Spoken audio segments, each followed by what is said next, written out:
नमस्कार, श्री बालाजी एजुकेशन में आपका स्वागत है।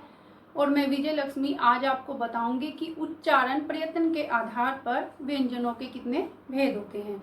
तो उच्चारण प्रयत्न के आधार पर व्यंजनों के 3 भेद होते हैं। सबसे पहला भेद है श्वास के आधार पर। श्वास कहते हैं सांस को। इसके आधार पर व्यंजनों के 2 भेद हैं, एक अल्प प्राण व्यंजन और एक महाप्राण व्यंजन।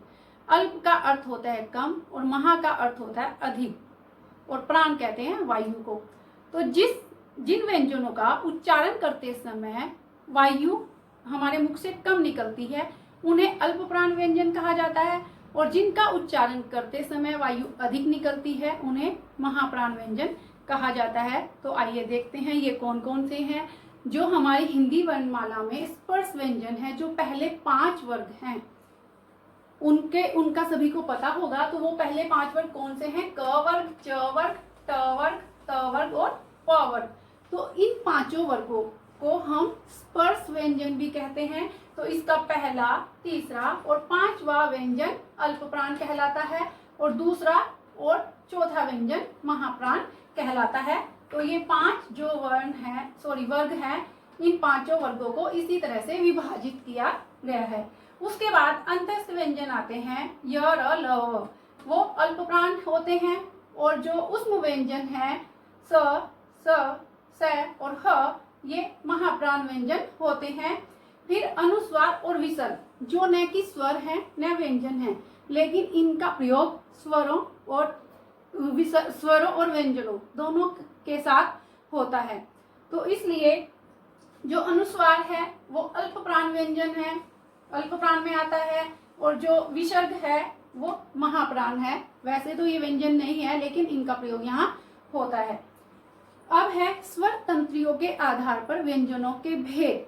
स्वर तंत्री किसे कहते हैं, पहले ये जान लेते हैं। हम सबके गले में यहाँ स्वर तंत्रियां होती हैं, अर्थात जब हम कुछ बोलते हैं तो पहले जो वायु होती है हमारे फेफड़ों से निकलती है, फिर स्वर तंत्रियों से टकराती हुई मुख से बाहर निकलती है। तो जब वायु हमारी स्वर तंत्रियों से टकराती है तो वो व्यंजन होते हैं सघोष व्यंजन।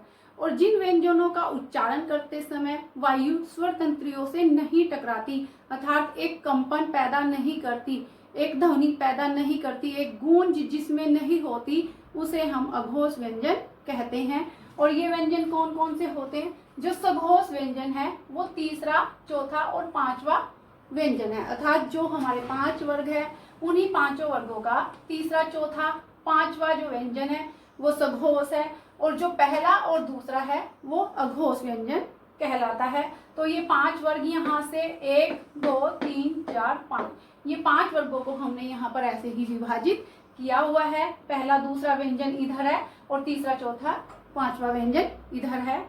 और जो ये अड़ और अढ़ है, ये भी हमारे सघोष व्यंजन ही होते हैं, क्योंकि इनका जो उच्चारण होता है वो ड और ढ से अलग होता है। वैसे ये इनसे भिन्न है, लेकिन उच्चारण इनका इन्हीं प्रकार से होता है। फिर य, र, ल, व, जो हमारे अंतस्थ व्यंजन है, और फिर ऊष्म व्यंजन का जो ह है वो सघोष व्यंजन में आता है। और फिर जो शेष हमारे ऊष्म व्यंजन बचे 3, स, स और स, ये तीनों अघोष व्यंजन में आते हैं। अब अवयवों के अवरोध के आधार पर व्यंजनों के भेद, जो कि 8 प्रकार के होते हैं। अब अवयव कौन कौन से हैं? हमारे मुख्य अवयव जो हैं वो हैं हमारी जीभ और हमारा निचला होठ, अर्थात इन व्यंजनों का उच्चारण करते समय कोई ना कोई बाधा या रुकावट उत्पन्न होती है, इसलिए इन्हें अवयवों के अवरोध के आधार पर बांटा गया है। सबसे पहले स्पर्श व्यंजन। स्पर्श व्यंजन किन्हें कहते हैं? स्पर्श व्यंजन में यहाँ आते हैं क, ख, ग, घ, ट, ठ, ड, ढ, त, थ, द, ध, प, फ, ब, भ।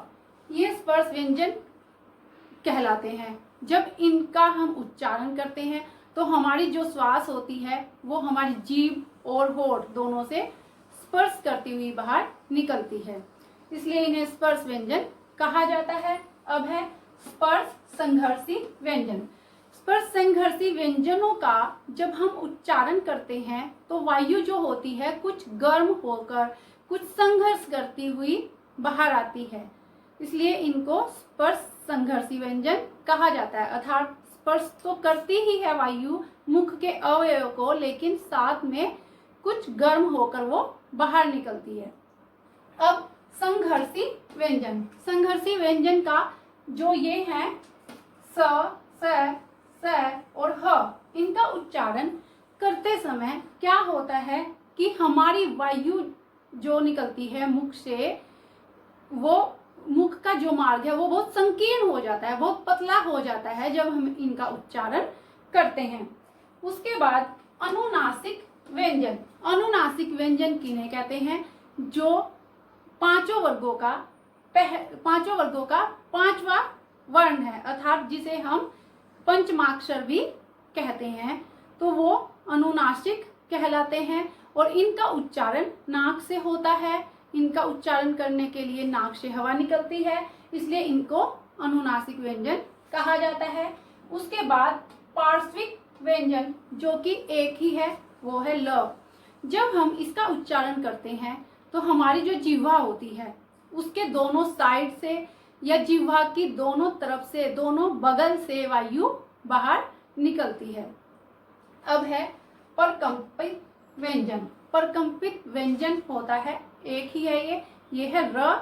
और जब हम इसका उच्चारण करते हैं तो वायु जो होती है वो वायु जीभ से स्पर्श करती हुई लुढ़कती सी हुई बाहर निकलती है। उसके बाद अर्धस्वर व्यंजन। अर्धस्वर इसलिए इनको कहा गया है, जो है य और व, तो ये इसलिए कहा गया है इनको अर्धस्वर क्योंकि ना तो ये पूर्णतः व्यंजन तो है, लेकिन इनका जो उच्चारण होता है वो स्वर और व्यंजनों के बीच का होता है। अर्थात ना इनका उच्चारण स्वरों की तरह होता और ना इनका उच्चारण व्यंजनों की तरह होता। जब हम इनका उच्चारण करते हैं तो हमारी जीभ का जो भाग है, जीभ जो है वो बहुत कम स्पर्श करती है, अर्थात वायु जब निकलती है तो वो जीभ से बहुत कम स्पर्श करती है, तो इसलिए इनको अर्धस्वर व्यंजन कहा जाता है। अब है उत्सिप्त व्यंजन। उत्सिप्त का अर्थ होता है फेंका हुआ। तो जब हम इनका उच्चारण करते हैं तो क्या होता है, हमारी जो जीभ होती है कठोर तालु से स्पर्श करती हुई झटके से बाहर आती है, अर्थात जीभ जो है एकदम से नीचे आ जाती है, इसलिए इन्हें उत्सिप्त व्यंजन कहा जाता है। तो आज हमने उच्चारण प्रयत्न के आधार पर व्यंजनों के भेदों की जानकारी ली, जो आपको बहुत ही मददगार होगी, क्योंकि प्रत्येक प्रतियोगिताओं में इनसे संबंधित प्रश्न आते हैं, जैसे अल्पप्राण, महाप्राण, सघोष व्यंजन, अघोष व्यंजन और परकंपित व्यंजन, लुंठित व्यंजन, इनको हमेशा पूछा गया है। 3-4 अंकों के प्रश्न इसमें से आ जाते हैं। तो आशा करती हूँ कि जो मैंने आज आपको समझाया वो शायद आपको अच्छे से समझ आया होगा। फिर मिलेंगे